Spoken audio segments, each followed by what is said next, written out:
In today's video, I'm going to teach you how to use Asana's Gantt view. To begin, open your project in Asana.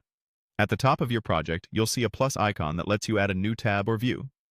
Click that, and from the available options, choose Gantt.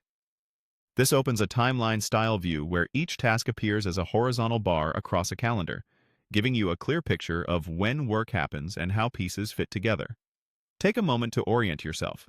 Tasks are listed on the left, and dates run along the top from left to right. Each bar represents a task's start and due date. If a task doesn't yet have dates, you can set them right here in the Gantt view for a faster, more visual workflow. Adjusting dates is simple with drag and drop.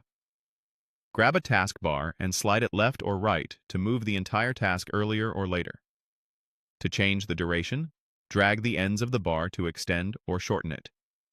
As you do this, Asana updates the task details automatically so your list and calendar stay in sync.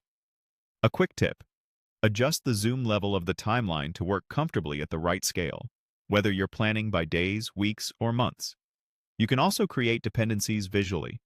Hover over a taskbar to reveal a connector, then drag from that task to another that should follow it.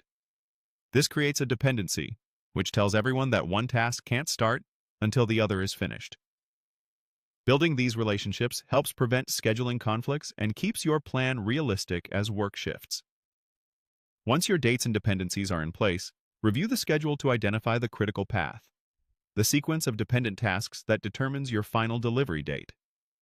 Focus your attention there, because any delay along that chain will push the project out.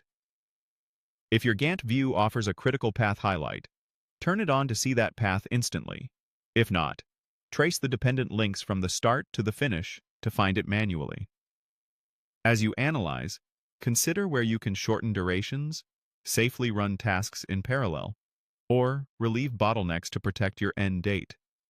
When you're finished, keep this Gantt tab alongside your other project views so you can switch between planning and execution without losing context. That's all you need to confidently use Asana's Gantt view to visualize timelines, adjust schedules with drag and drop, set clear dependencies, and stay on top